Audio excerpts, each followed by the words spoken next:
I guess I knew this day would come. The day I'd have to bury a friend. Maybe my best friend. We've been through a lot together. Some ugly moments. Remember when props came in? The ventriloquism scare of '84. Sure, there were times when people would make fun of you, imitating you. Page ever notice? What's the deal with this? Who are these people? Who are these people? You're gonna make me go. They say the hardest thing for a person to do is bury a loved one. But those people never had material like this. The Tide commercial. If you've got a T-shirt with bloodstains all over it, maybe laundry isn't your biggest problem right now.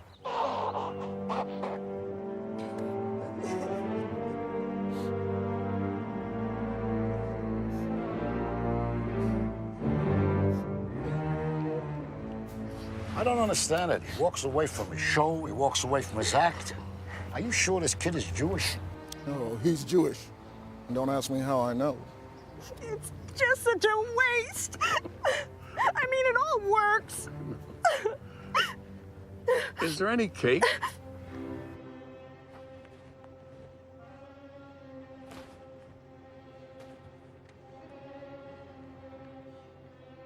Gary, what are you doing? Listen, I got nothing on the post office. All right, Till. Okay. Thanks. Get out of here. Did you ever see his act? No, not really, man. Did you? Yeah. He was good. But I was full of drugs. Ed, did you ever see his act? Oh, he did the Tonight Show many, many times. But no. Jay, thanks a lot for being here. This really means a lot. Yeah, hey, listen, when can you do the show again, huh? Well, but I just retired all my material. Hey, is Carla still around? Why is it the best landscaping in the neighborhood's always in a cemetery?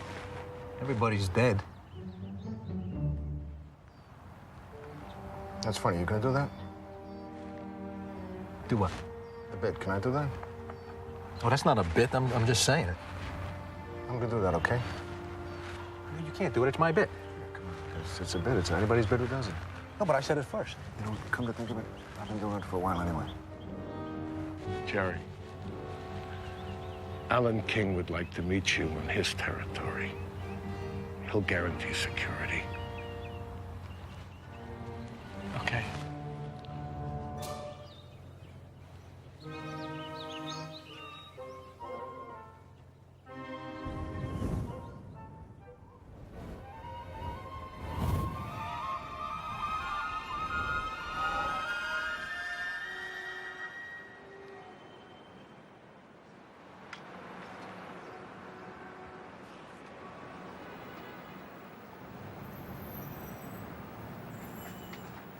Hey! Hey! Mister, I know this is yours. Don't you want it? Sorry, kid. I don't do this joke anymore. Oh, come on. Look, I'm sorry. It's over. But this is a solid bit. Please? All right. But I'm telling you for the last time.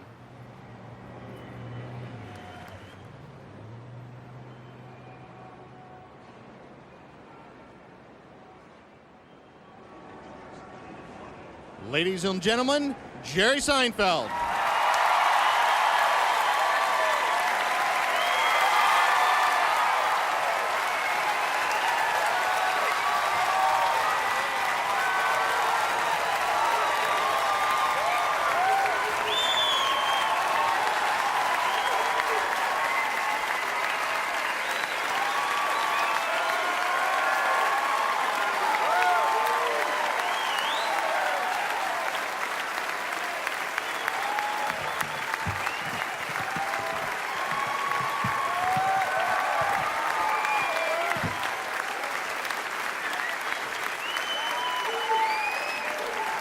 Thank you. Thank you. That was very, very nice. Thank you very much. Thank you. Standing ovation. Now I know there's always a... Excuse me? Perfect start, sure. Thank you. I know it's not easy for an audience to give a standing ovation. There's always a few people that don't really want to do it. I've seen those people, you know, they're always like, are we doing this now?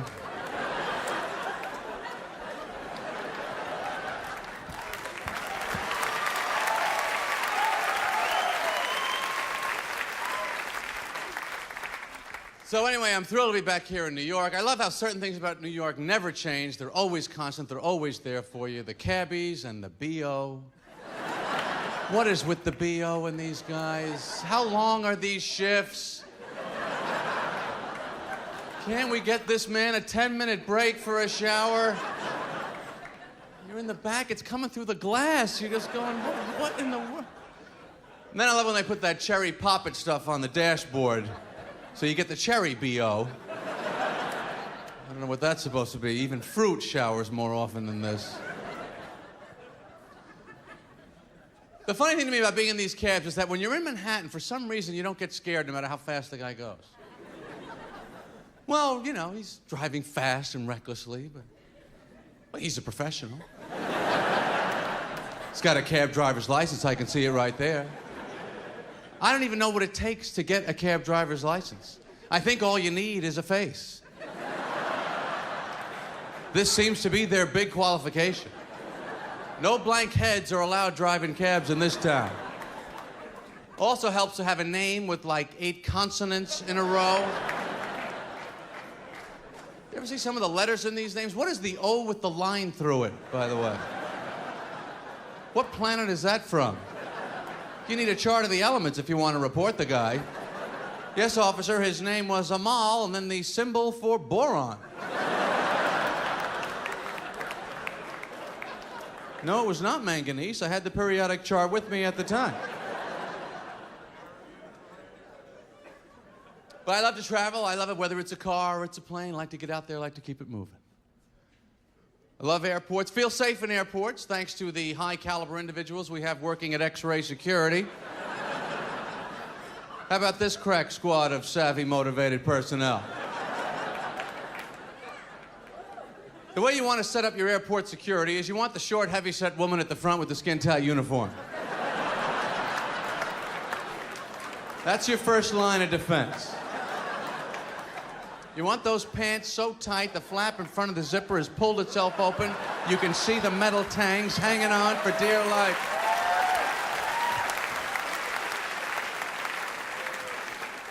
Then you put the bag on the conveyor belt, goes through the little luggage car wash. Then you have that other genius down at the other end looking in the little X-ray TV screen. This Einstein has chosen to stand in front of X-rays 14 hours a day as his profession.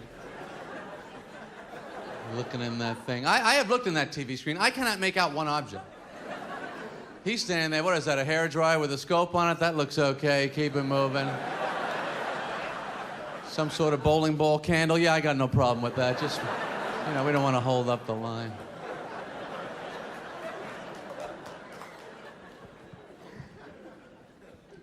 So I go to the bathroom in the airport. What is the story on the sinks in airport bathrooms that they will not give us a twisted on, twisted off human-style faucet? Is that too risky for the general population?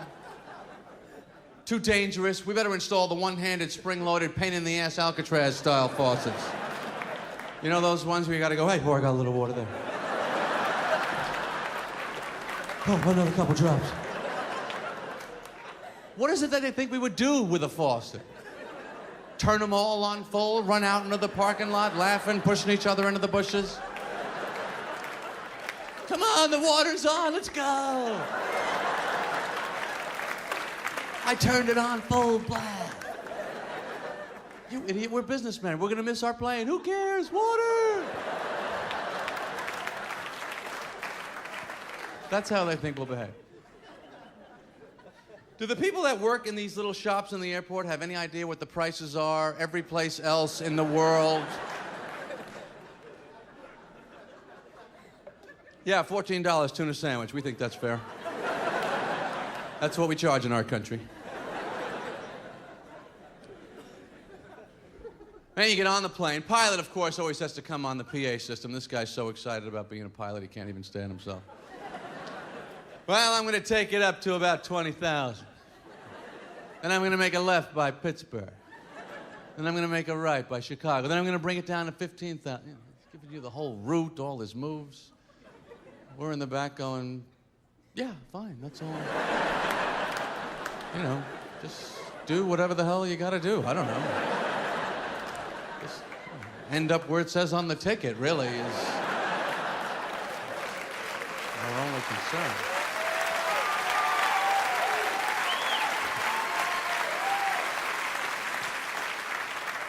Do I bother him with what I'm doing, knocking on the cockpit door? I'm having the peanuts now. Yeah, that's what we're doing back here. Thought I'd keep you posted. I'm not gonna have them all now, I'm just gonna have a few. I don't want to finish it because it's such a big bag.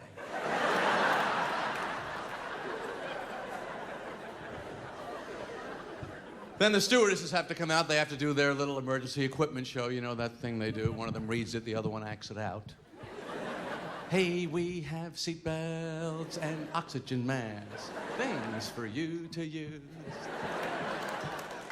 They show you how to use a seatbelt in case you haven't been in a car since 1965. Oh, you lift up on the buckle. Oh. I was trying to break the metal apart.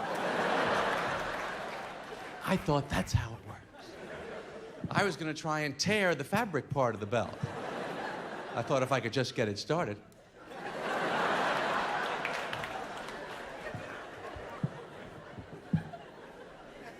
Then they always point out the emergency exits, always with that very vague point, though, isn't it? Where the hell would these places be, would you say?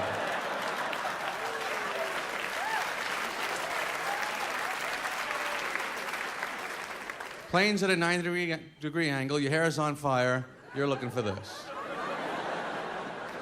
How do you think you're gonna do there? She's thinking, I'm getting out before you're getting out. You're dead, I'm gone.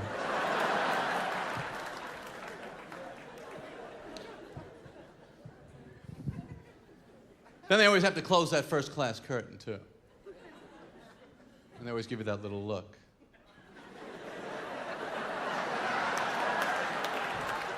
Maybe if you had worked a little harder, I wouldn't have to do this.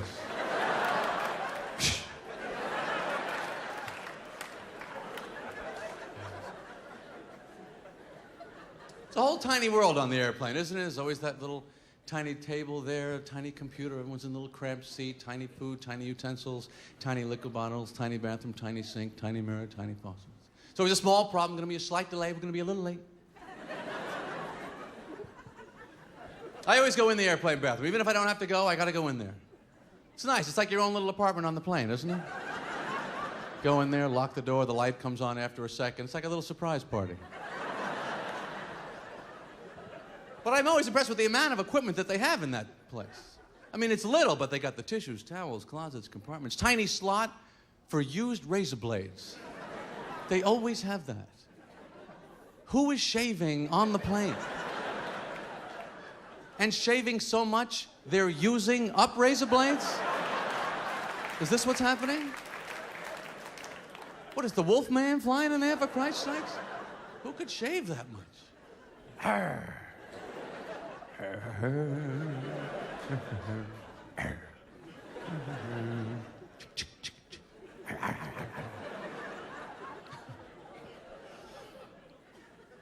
So I'm supposed to go down to Florida next week after we're done here. That's where all my relatives live. I don't really want to go. Florida, a lot of old people down there. You know, they live in those minimum security prisons. That's where they put all the old people. What's with all the security there with the guard gate, with the arm coming down, everyone's got a uniform, guns? Are the old people trying to escape, or are people stealing old people? What is the security problem? I just can't drive around there. You know how the old people drive? They drive slow, they sit low. That is their motto. State flag of Florida should be just a steering wheel with a hat and 2 knuckles on it.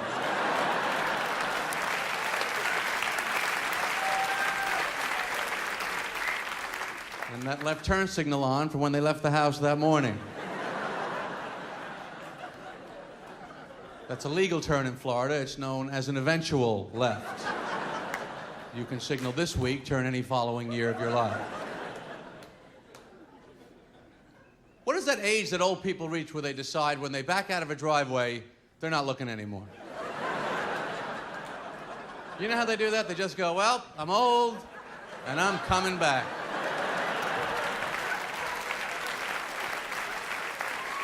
I survived. Let's see if you can. One thing I do like about being with my older relatives is it makes me feel like a kid again. You know, they're feeding you. You're trying to steal candy. Candy was my whole life when I was a kid. That was first 10 years of my life. I think the only clear thought I had was get candy. That was it. Family, friends, school. They're just obstacles in the way of the candy. I'm out for the candy here. I'm just thinking, get candy, get candy, get candy, get candy, get candy. That's why you have to teach kids not to take candy from a stranger if they're playing in a playground, because they're such candy moron idiot brains. They're just, this man has candy, I'm going with him, goodbye, I don't care what happens to me, get candy, get candy, get candy, get candy. Don't go, they'll torture you, they'll kidnap you, it doesn't matter, he has an O. Henry, I have to take that chance. Get candy, get candy, get candy. So the first time you hear the concept of Halloween when you're a kid, your brain can't even process the information. You're like, what is this? What did you say? So what did you say about giving out candy? Who was giving out candy? Everyone that we know is just giving out candy? Are you kidding me? When is this happening? Where? Why? Take me with you. I gotta be a part of this. I'll do anything that they want. I can wear that.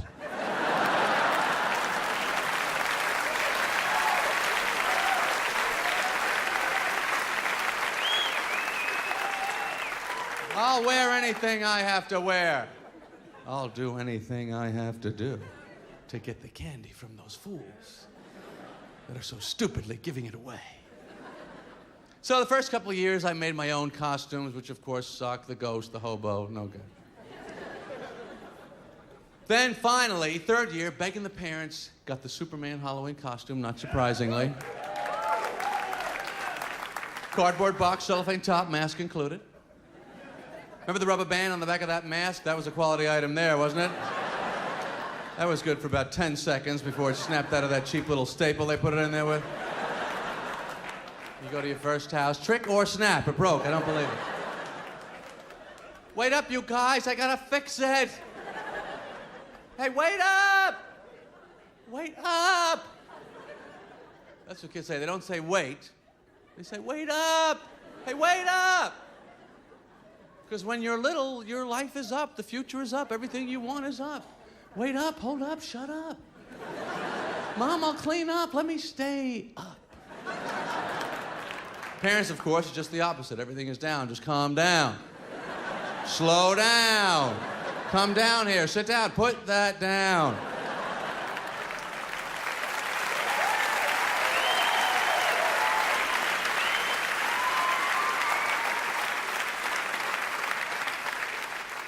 So I had my little costume. I was physically ready. I was preparing myself. I did not try on the costume prior to Halloween.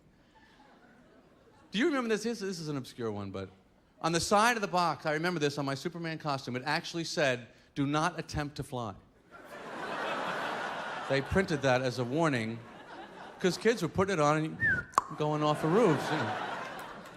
I love the idea of the kid who's stupid enough to think he actually is Superman, but smart enough to check that box before he goes off the roof. Wait, let me see if it says anything about me being Superman. Oh, wait a second here. So anyway, but my hopes were up. I was thinking that this is probably the same exact costume that Superman wears himself. When you put these things on, it's not exactly the super fit that you are hoping for. It looks more like Superman's pajamas is what it looks like. It's all kind of loose and flowing, and the neckline kind of comes down about there. Flimsy little ribbon string in the back. Plus, my mother makes me wear my winter coat over the costume anyway.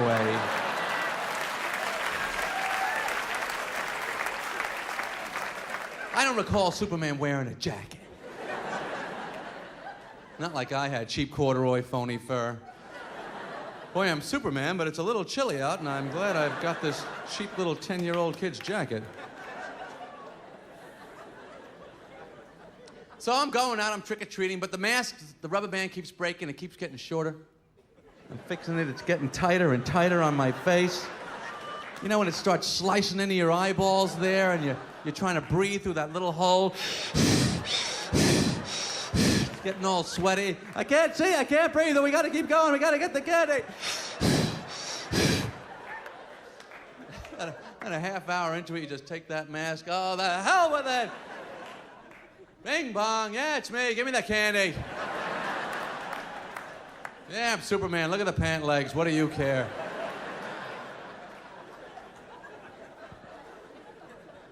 Remember those last couple years, trick-or-treating, getting a little too old for it? Still out there, going through the motions. Bing bong, come on, lady, let's go. Halloween doorbells, candy, let's pick it up in there. Come to the door, they always ask you those same stupid questions. What are you supposed to be? I'm supposed to be done by now. You want to move it along with the Three Musketeers? I got 18 houses on this block, sweetheart. Just hit the bag, we hit the road. That's the way it works. Sometimes they give you that little white bag twisted on the top. You know that's going to be some crap candy. Doesn't have the official Halloween markings on it. Hold it, lady, wait a second. What is this, the orange marshmallow shaped like a big peanut? Do me a favor, you keep that one. Yeah, we have all the door stops we need already, thank you. We're going for name candy only this year.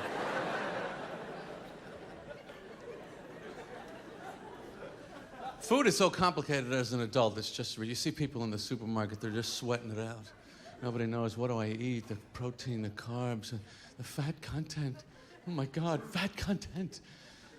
We're just walking up to each other. You look pretty good. What are you eating? Maybe I'll eat that. The whole supermarket itself is designed to break down your sense of having any life outside the supermarket. It's like a casino. There's no clocks, no windows, no easily accessible exits. You ever not buy anything in the supermarket and try and get out of there? It's impossible. There's no way out. You can see what happens to people. When they're walking up to the supermarket, they really have a whole sense of purpose. I'm going to get this, I'm going to get that, I'm going to pay for it, I'm going to get out of here and get right back to my normal life. You see that same person 10 minutes later just...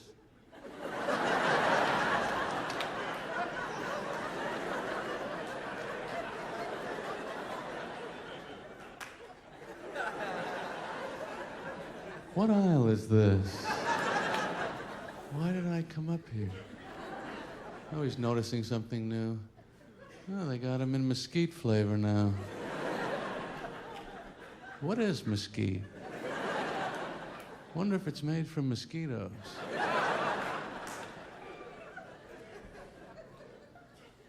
Produce section I always find very challenging. There's always some special thing you're supposed to know, you know, about each fruit. Summertime, make sure your peaches are, I don't know, whatever it is.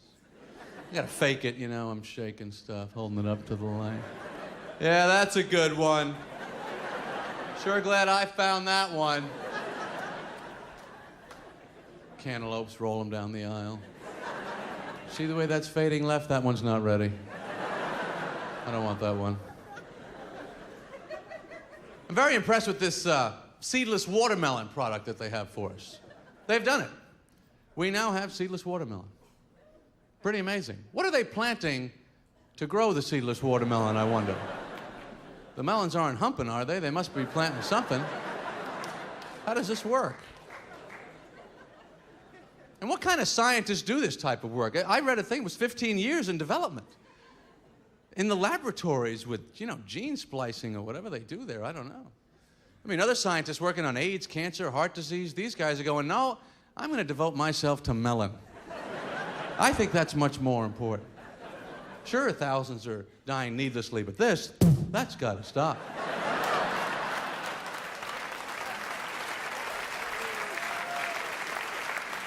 When you ever try and pick up a wet one off the floor, it's almost impossible.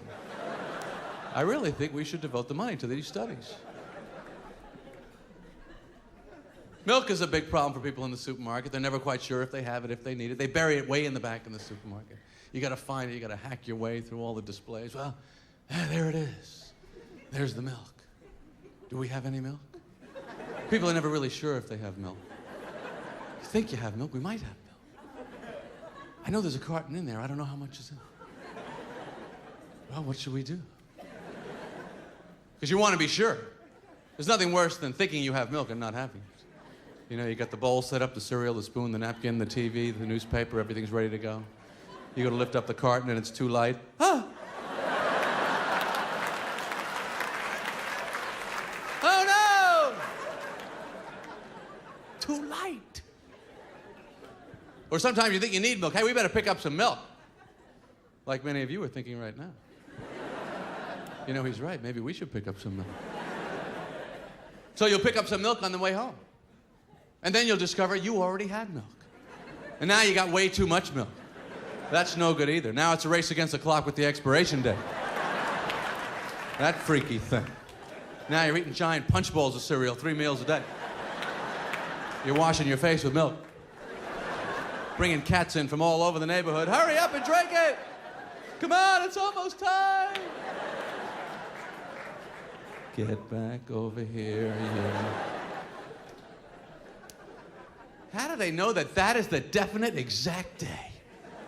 You know, they don't say like it's in the vicinity, give or take, roughly. They brand it right into the side of the cart and then they...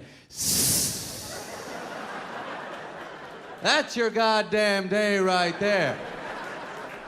Oh, don't screw with us. We know what day is the final day. And then it is so over. You ever have milk the day after the day? Scares the hell out of you, doesn't it? The spoon is trembling as it comes out of the bowl. It's after the day! I'm taking a big chance! I smelled it, you smell it, what is it supposed to smell like? It smelled like milk to me! I don't know how they're so definite, though. Maybe the cows tip them off when they're milking them. July 3rd.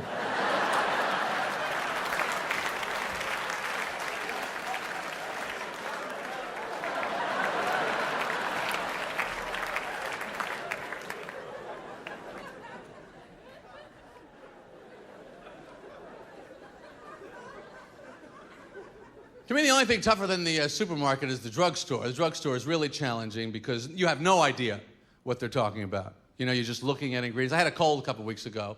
So I go in there and I'm looking, it's just like, the entire wall is cold medication. You know, and you can't understand anything. So you're just reading ingredients. You ever catch yourself reading ingredients in a drugstore? Oh, this has 0.03 tetrahydrozoline. That's a good amount of that. But it's so hard to figure out. Sometimes, you know, they have like, this one's quick acting, this one's long lasting. When do I need to feel good? Now or later? I don't know. They always tell you how the medicine works on TV. You know the commercials? That's my favorite part where the guy says, here's the human body. It's always this guy. You know this guy? No face, mouth open. This is how drug companies see the public. And he's always got the tube coming down here, and then the circle area. These are the complex inner workings of the human body, I assume. I'm sure when you go to medical school, they put that up on the board the first day. Okay, everyone, now remember, you've got your tube coming down from the mouth, and that goes into your circle area. That's pretty much all we know. That's it for today. Don't miss tomorrow. We're going to practice making people wait in a little room in their underwear. And then you'll all be doctors.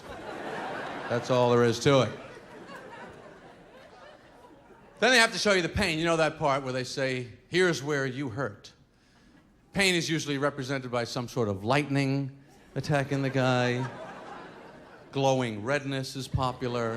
Sometimes parts of the guy's body will just burst into flames. Sometimes the whole guy is like out of focus. I never had a doctor say to me, "Are you having any pain?" "Yes, I am." "Are you having any lightning with the pain?" "Have you been in a funhouse mirror at any time?" Then they tell you about the pain-relieving ingredient. There's always got to be a lot of that. Nobody wants anything less than extra strength. Extra strength is the absolute minimum. You can't even get strength. Strength is out now. It's all extra strength. Some people not satisfied with extra, they want maximum. Give me the maximum strength. Give me the maximum allowable human dosage. Figure out what will kill me and then back it off a little bit.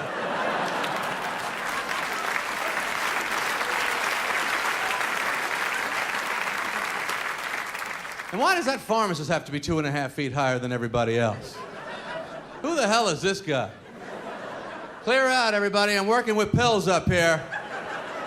I'm taking them from this big bottle, and then I'm going to put them in a little bottle. That's my whole job. I can't be down on the floor with you people. Yes, I'd like to get this prescription filled, please. All right, but you wait down there. No one comes up here but me. It's that little bit of arrogance in the medical community I think we could all live without. Like when you go to see the doctor, you don't see the actual doctor first. You must wait in the waiting room. There's no chance of not waiting. That's the name of the room. The doctors are all back there. "Well, we can't take them now. We've already got this room." And you sit there, you pretend you're reading your little magazine. You're actually looking at the other people. I wonder what he's got. That guy's a goner. Then they call you. You get very excited when they call you because you think now you're going to see the doctor.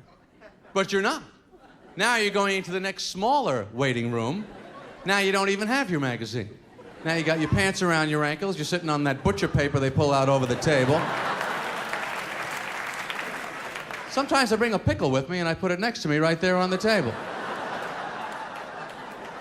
I don't know. In case the doctor wants to fold the whole thing up for a to-go order.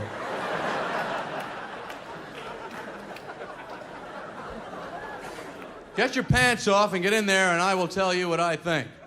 Doctors always want your pants off. Take your pants off. Doctor would like to see you with no pants.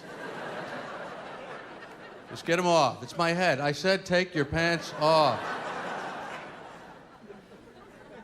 But I hate the extra weight, so maybe I'll start screwing around with some of his stuff, you know?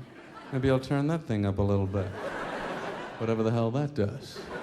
Take all the tongue depressors out, lick them all, put them all back in.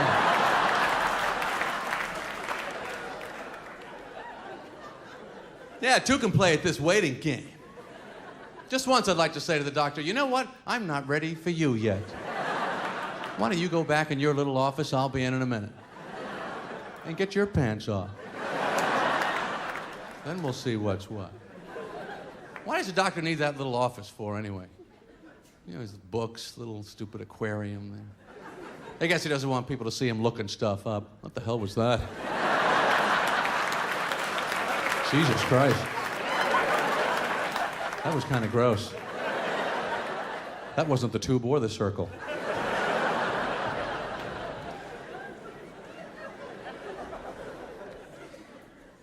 A friend of mine is going in for a nose job next week. Guy. Nose job. You know what the technical term for a nose job is? Well, of course you do. It's New York, everybody. Rhinoplasty. Rhino. Now, this guy is aware he has a bit of a problem.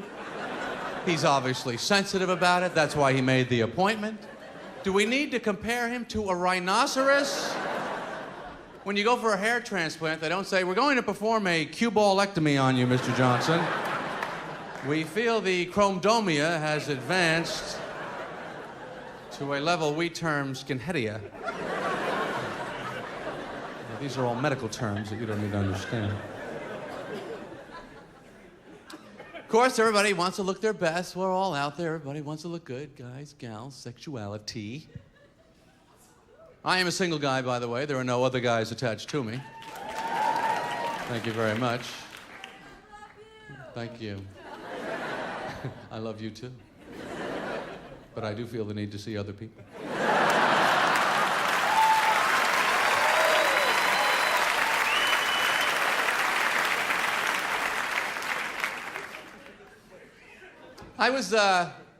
I got engaged about 10 or so years ago. Didn't want to get married. That was the only closest I got. I can tell you this, if you're engaged and you don't want to get married, it's a little tense. It's like you're on that first hill of the roller coaster, but you don't really want to go on the ride. You're just going click, click, click, click, click, click, click, click, click, click, click, click, click, click, click. I was best man at a wedding one time. That was pretty good. Pretty good title, I thought, best man. I thought it was a bit much. I thought we'd have the groom and a pretty good man. That's more than enough. If I'm the best man, why is she marrying him? Had to wear the tuxedo, which I'm convinced was invented by a woman. Well, they're all the same. We might as well dress them all the same.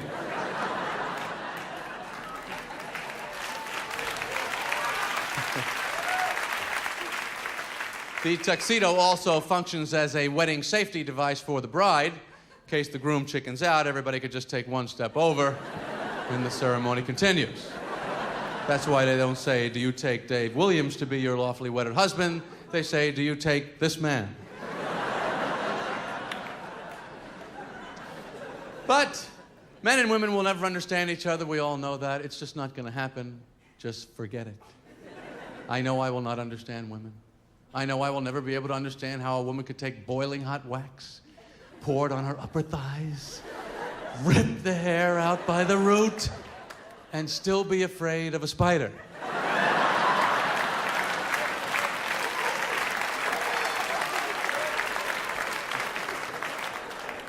I'm not spending any more time working on that. And I know women don't understand men. I know there are women that are looking at me right now going, I wonder what goes on in that little brain of his. I bet you I could manipulate that brain. I bet you could. I bet you women would like to know what men are really thinking. The truth, the honest truth of what men are really thinking. Because I could tell you. Would you like to know? All right, I'll tell you. Nothing.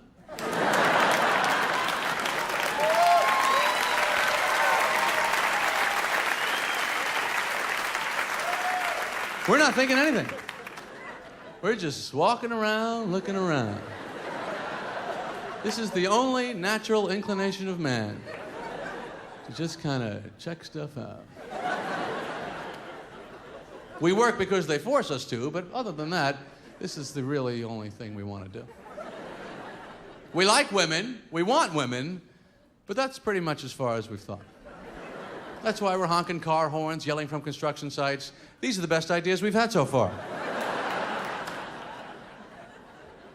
Honking the car horn amazes me. This has got to be just the last living brain cell in this guy's skull that comes up with this idea.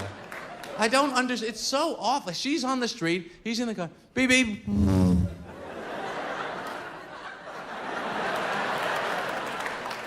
I think I made my point. What is she supposed to do? Kick off the heel, start running after the car? Grab onto the bumper? Car comes to a stop. It's a good thing you honked. I had no idea how you felt. Why do men behave in these ways? Why are we rude, obnoxious, getting drunk, falling down, peeling rubber, making kissing noises out the window? Why are we like this? I know what you ladies are thinking. No, not my guy. I'm working with him. He's coming along. No, he's not. He's not coming anywhere.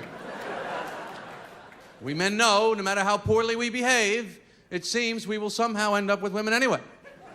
Look around this room. Look at all the men you see with lovely women. Do you think these are special men? Gifted men? One of a kind men? They're the same jerks and idiots that I'm talking about. They're doing just fine. Men as an organization are getting more women than any other group working anywhere in the world today.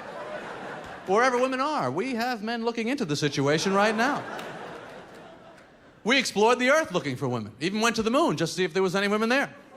That's why we brought that little car. Why would you bring a car unless there's some chance of going on a date?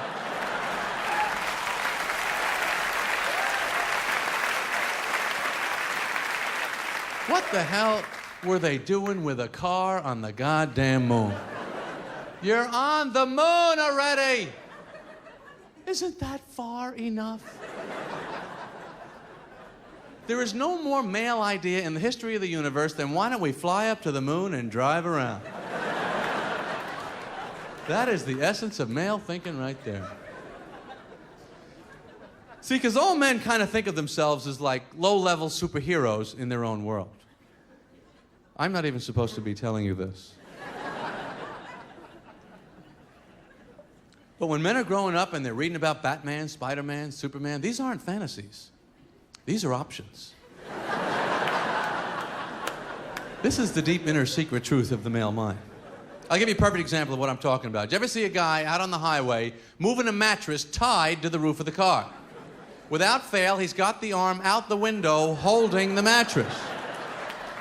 This is classic male idiot superhero thinking. This moron believes if the wind catches this huge rectangle at 70 miles an hour, I got it.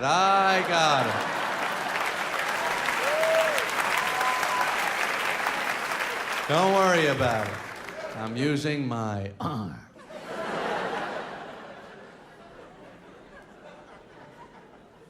But I'm sure there are many dates going on in this room right now. Dating is not easy. What is a date really but a job interview that lasts all night? The only difference between a date and a job interview is not many job interviews. Is there a chance you'll end up naked at the end of it? Well, Bill, the boss thinks you're the man for the position. Why don't you strip down and meet some of the people you'll be working with? Sex doesn't make anything any easier. Even only makes it more complicated. Women have two types of orgasms, the actual ones and the ones that they make up on their own. And I can give you the male point of view on this, which is we're fine with it.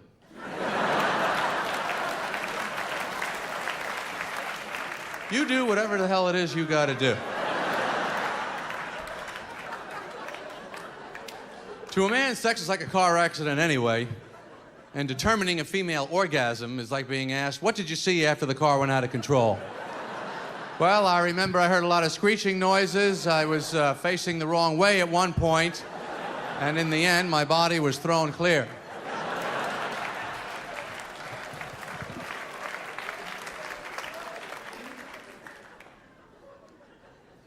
I'll tell you what I like about Chinese people.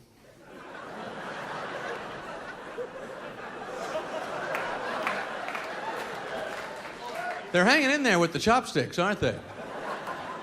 You know they've seen the fork. They're staying with the sticks. I'm impressed by that. I don't know how they missed it. Chinese farmer gets up, works in the field with a shovel all day. Shovel, spoon, come on.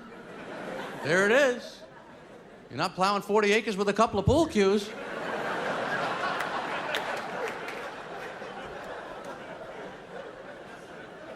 And why is McDonald's still counting? This is really insecure, isn't it? 40 jillion, 80 million, zillion, billion, killion, tillion. What is this? Does it mean anything to anyone? 89 billion sold. Okay.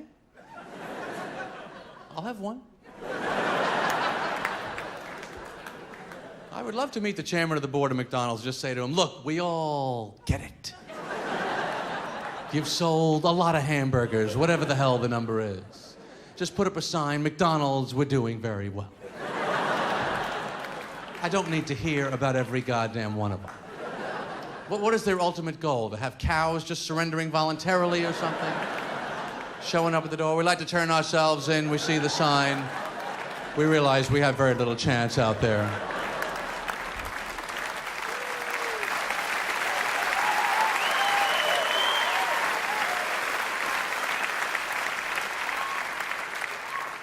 We'd like to be a Happy Meal if that's at all possible.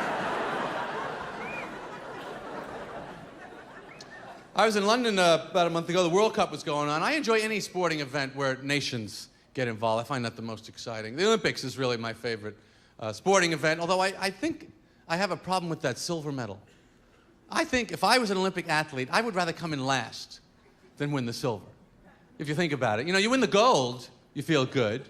You win the bronze, you think, well, at least I got something. But you win that silver, that's like, congratulations, you almost won. Of all the losers, you came in first of that group. You're the #1 loser. No one lost ahead of you.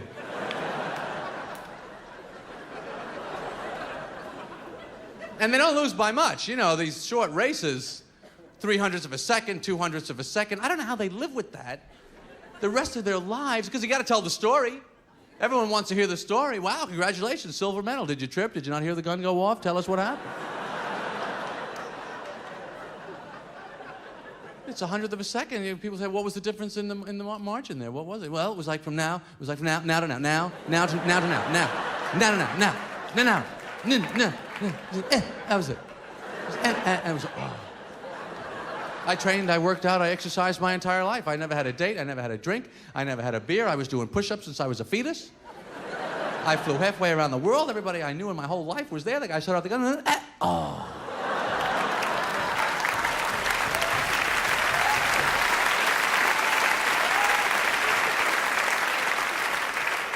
And they always have that photo finish. You know, the photo finish was always silver, gold. This is the whole race. Gold, silver, bronze, dead last. Greatest guy in the world, never heard of him.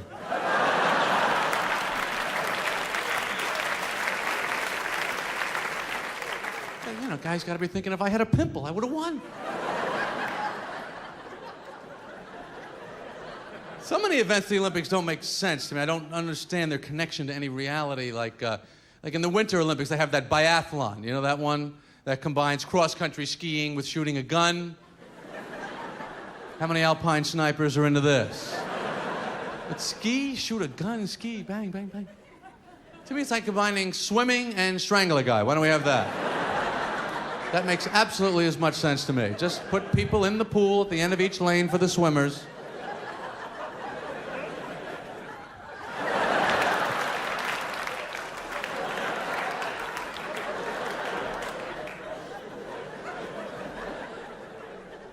And that other one that I love is the luge. You know the luge where the guy wears the slick suit? This is on the bobsled run, but it's not even a sled. It's just bob.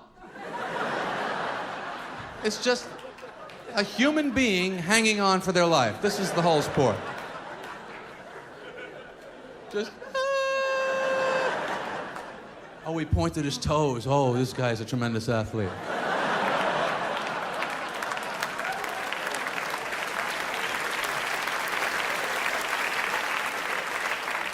The luge is the only sport I've ever seen that you could have people competing in it against their will, and it would be exactly the same. You know, if they were just grabbing people off the street, hey, hey, hey, what is this? I don't want to be in the luge. You know, you put the helmet on him, you wouldn't really hear him screaming, just, you're in the luge, buddy.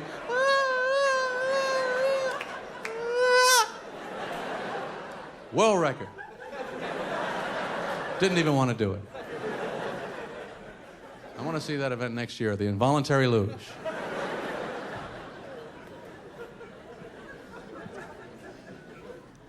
I consider myself something of a sportsman. I like sporty type things. Scuba diving, did that in Australia. That was a lot of fun. Another great activity where your main goal is to not die. That's really all I was thinking about the entire day. Just don't die, don't die, don't die, don't die. There's a fish, there's a rock, who cares? Don't die. I don't want to die, don't let me die. Let's swim and breathe and live.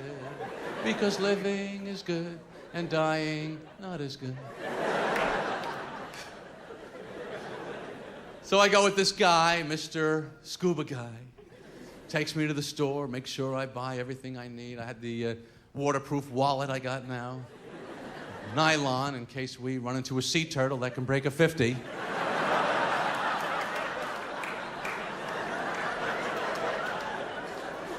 Waterproof watch, that's important. Gee, I'm completely out of oxygen, and look at the time. Jeez, now I'm dead and I'm late. I like these somewhat high-risk things, the scuba, I've gone hang gliding, I've gone skydiving. I like a little bit of risk. I don't know, maybe that's why I do this. I saw a thing, actually, a study that said speaking in front of a crowd is considered the #1 fear of the average person. I found that amazing. Number 2 was death. Death is number 2? This means to the average person, if you have to be at a funeral, you would rather be in the casket than doing the eulogy.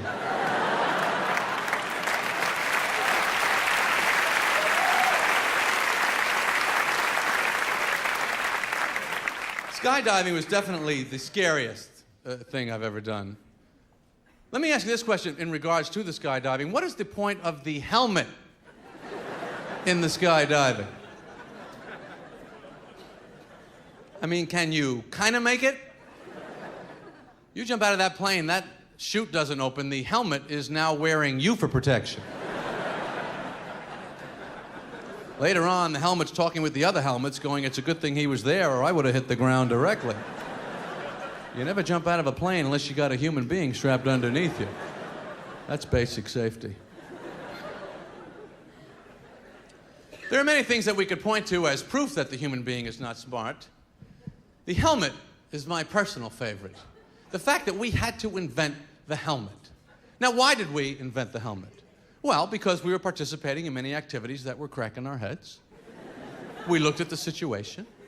We chose not to avoid these activities, but to just make little plastic hats so that we can continue our head-cracking lifestyles. The only thing dumber than the helmet is the helmet law, the point of which is to protect a brain that is functioning so poorly, it's not even trying to stop the cracking of the head that it's in. At least the helmet is functional clothing. I appreciate that. Clothing, to me, for the most part, is just a tremendous pain in the ass. If you think of the amount of time, mental effort, physical energy that goes into your clothes, picking them, buying them, does that go with that? I don't think I can wear that. Oh, I'm missing a button. This is dirty. I got to get something new. That's up my ass. Can't wear this. I think we should all wear the same exact clothes because it seems to be what happens eventually anyway. Anytime you see a movie or a TV show where there's people from the future or another planet, they're all wearing the same outfit. I think the decision just gets made. All right, everyone, from now on, it's just going to be the one-piece silver suit with the V-stripe and the boots. That's the outfit. We're going to be visiting other planets who want to look like a team here. The individuality thing is over. The dry cleaner I can't stand, because I don't think he's doing it. I don't know what goes on back there, but I cannot conceive of such a thing as actual dry cleaning. We all accept it because we see the stores everywhere. But think about it. Dry? What is dry? You can't clean something dry. What do they do? Tap it, shake it, blow on it? There's got to be some kind of a liquid back there. Did you ever get something on your clothes and get it off with a fingernail? That's dry cleaning. That is the only dry cleaning. I brought this guy in a suede jacket, got spots on it because I was in the rain. Says there's nothing we can do. Water ruins leather. Well, no, aren't cows outdoors a lot of the time? When it rains, do the cows go up to the farmhouse? Hey, let us in, we're all wearing leather out here. Hey, open up, man, I'm suede. I'm living suede.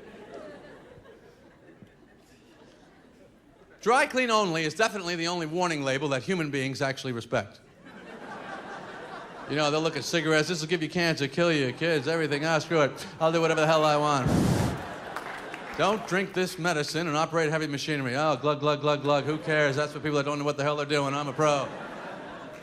But if you have something that's dry clean only and someone goes to put it in the washing machine, don't put it in the washing machine, it's dry clean only. You're crazy, out of your mind.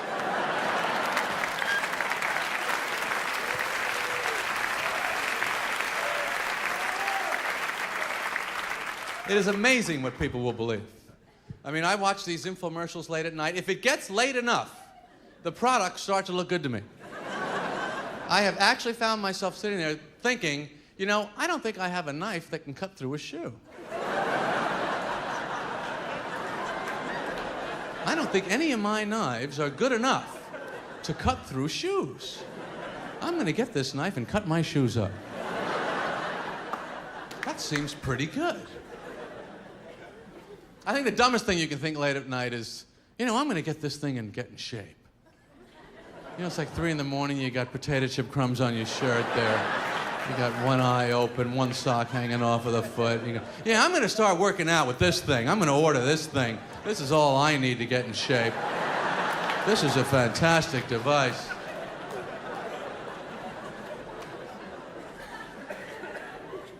Just rip off. Can't stop getting ripped off. We're gonna get ripped off. We think we're not. We think we're very clever. We think we're gonna foil the crooks. We go to the beach, go in the water, put your wallet in the sneaker, who's gonna know? What criminal mind could penetrate this fortress of security? I put it down by the toe, they never look there. They check the heels, they move on. Well, you ever move a TV set in the backseat of your car, then you gotta leave the car on the street for a few minutes, so you put a sweater over the TV. It's a couple of sweaters, that's all. One of them is square with an antenna coming out of it. So feeble, the things we come up with to foil crooks. Like the wanted posters at the post office. You're there, you got your package. You're trying to mail something. This guy's wanted in 12 states. Yeah, now what? Okay. I check the guy standing in line behind me. If it's not him, that's pretty much all I can do. Why don't they just hold on to this guy when they're taking his picture?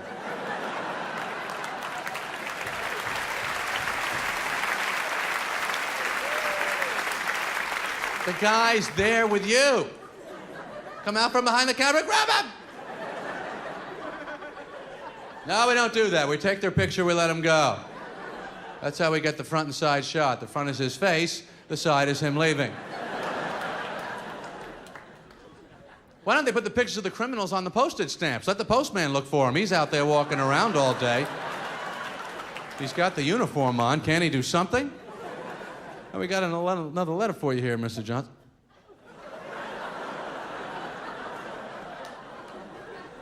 I think that's him.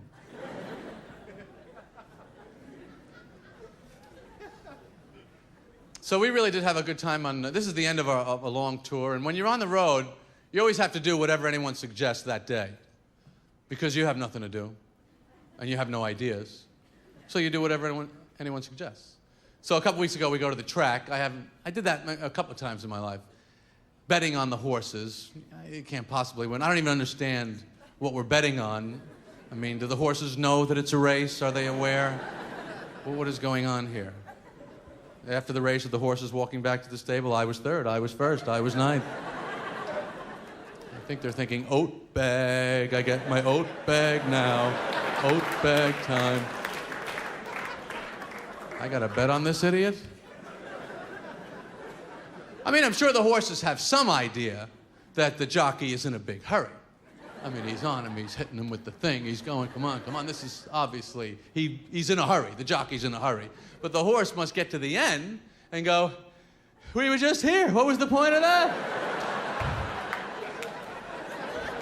This is where we were. That was the longest possible route you could take. Why didn't we just stay here? We would have been first.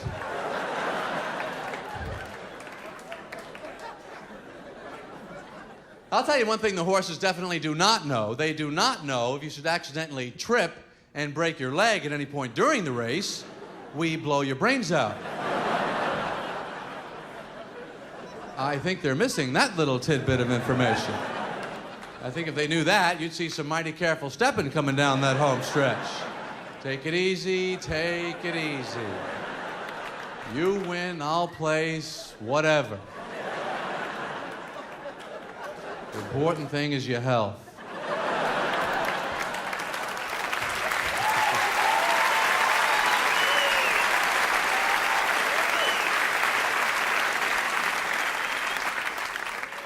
I've gone horseback riding. I can't do that. And they don't give you the really good horses when you're not good at it, I found out. The guy says to me, what level rider would you say that you are? I said, I don't know, 0, nothing, whatever the system is. I can't do it. Is that clear enough for you? I'm going where the horse wants to go. That's my level. Of course, to hear that, they start looking around. All right, is Glue Stick back yet? How about Almost Dead? Why don't you saddle him up? So I get on this U-shaped, lightning-quick steed. I got the only horse. You could put your feet flat on the ground while you're riding it. I'm riding a hammock here. Looking up at my friends. I don't feel like we all got the same kind of horse here. It's kind of a secure feeling. I could walk along with him if I wanted. But and the horse wasn't too thrilled with having me either, because I don't know what the hell I'm doing. So he takes control. Going this way, going that way. I'm trying to, come on. Then they just stop, and you're, what is it, And they look up at you.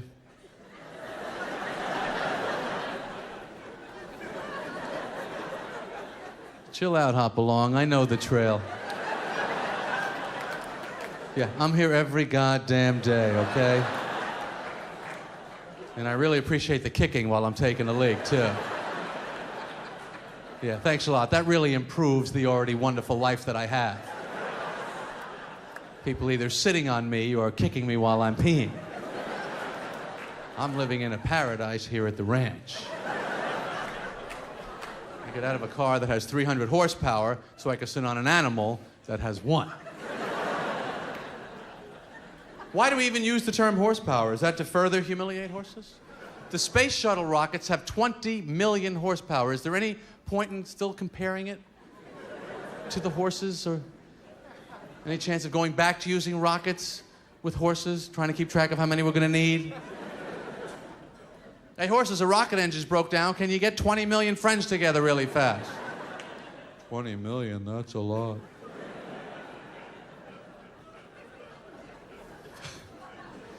They make glue out of horses. I don't know who started that. Who saw that potential? That's pretty amazing to me. What, are you working in a stationery store? A horse walks by? Hey, wait a minute.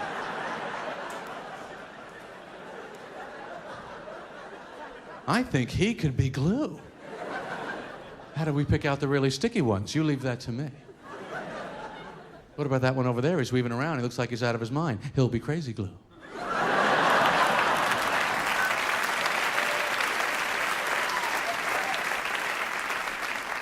To me, the toughest part of that horse life is that trailer. Why do they make the horse trailer like that? Is that the best way to move a horse out on the highway? With their huge, fat, disgusting rear ends right in my face? Do the horses like it? They're probably standing in the back going, do you feel a draft, Bill? I can't see anything back there, but it's awfully breezy, isn't it? You don't think our huge, fat asses are hanging out the back of this truck, do you? Why the hell would they do that to us? They already ride us around and kick us while we're peeing. Why stick our ass out of a truck?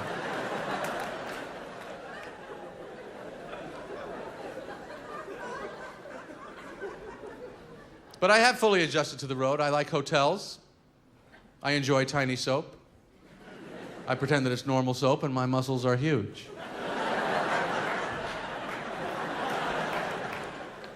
And you can always tell when you're in a fine quality luxury hotel when the TV is bolted to a solid steel beam and welded into the wall.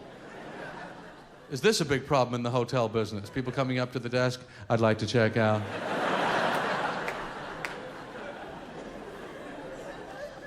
The main thing is the bathroom, the shower, that's gotta be good. That's why I don't like to stay with people on the road. I don't want to be in other people's showers. I never know how to operate them. You know what I mean? You can never get the ratios right on the dials. Sometimes a 16th of an inch is 1,000 degrees. You got to get out of the way of the water.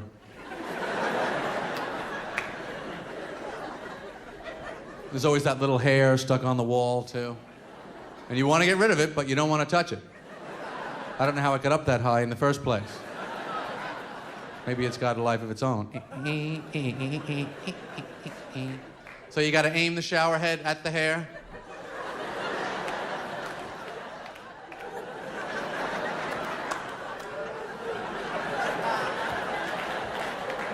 That never works. You got to get a pool of water from under the shower and over to the hair. Get it down a foot at a time like this. The hair is hanging on.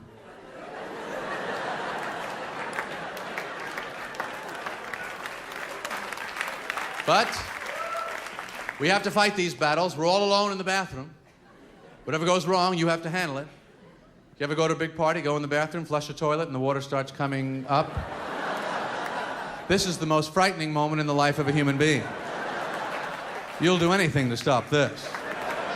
You'll lose your mind, start talking to the toilet. No, please, don't do this to me.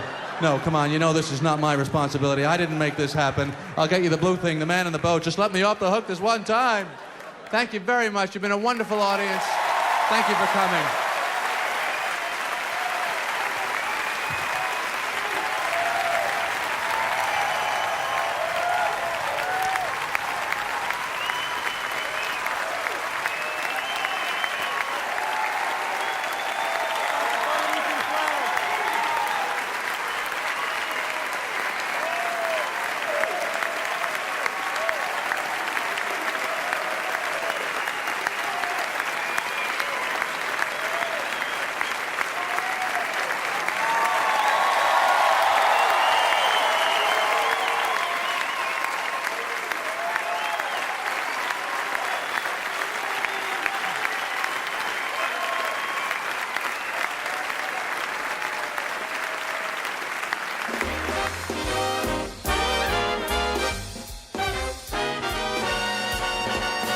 I can't believe this swinging life is what I've always wanted.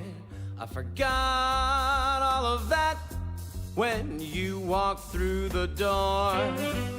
Bachelorhood always sounded so good, but now I'm not so sure.